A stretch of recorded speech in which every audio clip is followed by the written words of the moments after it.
유나이티드 항공의 이번 논란은 항공사들의 정원을 초과한 예약, 즉 오버부킹 관행으로 비롯된 것입니다.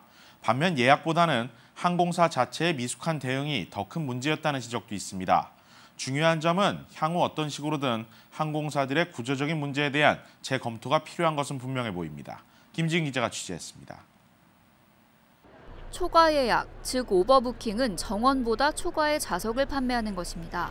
항공사별로 조금씩 다르지만 평균 120% 수준입니다.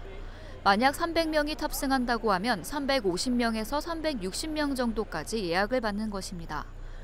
항공사들은 예약을 하고 나타나지 않는 이른바 노쇼 승객을 감안하면 어쩔 수 없는 관행이라고 설명합니다. 연방교통부에 따르면 지난해 미국 여객기에서 발생한 오버부킹 건수는 모두 47만 5천 건, 항공사 평균 6.6명을 오버부킹하는 것으로 조사됐습니다.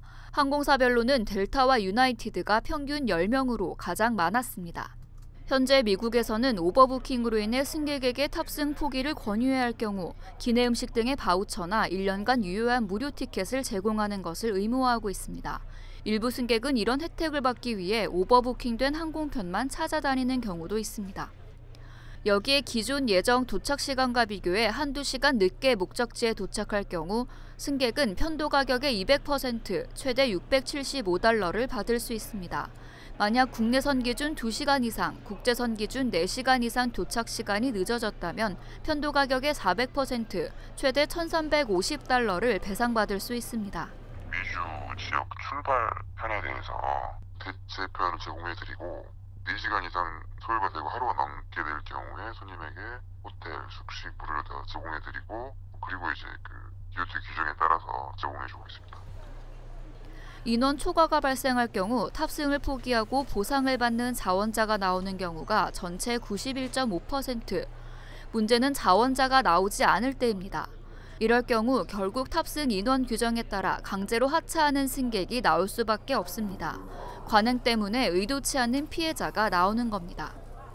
한편 이번 문제는 오버부킹 관행으로 비롯된 것이 아니라는 지적도 있습니다. 오버부킹의 경우 이미 탑승 전에 모든 조치들이 취해지며 기내에 탑승한 승객을 강제 하차시키는 경우도 없기 때문입니다. 그런 상황까지 아직 가본 적이 없기 때문에 대부분 게이트에서 이 금액이 나왔을 때 대부분 억셉트하는 케이스가 많고 여기에 항공사 직원 4명의 탑승을 위해 승객 4명이 내려야만 했다는 유나이티드의 설명도 이해하기 어렵습니다. 만약 하차 자원자를 찾지 못할 경우 대부분 항공사 직원이나 가족 탑승자가 먼저 자리를 양보하는 것은 대부분의 항공사가 자체 규정으로 채택하고 있습니다. 정식 승무원이 아닌 다음날 비행기편 운항을 위한 직원 탑승이었다면 승객으로 간주돼야 할 상황이라는 것입니다.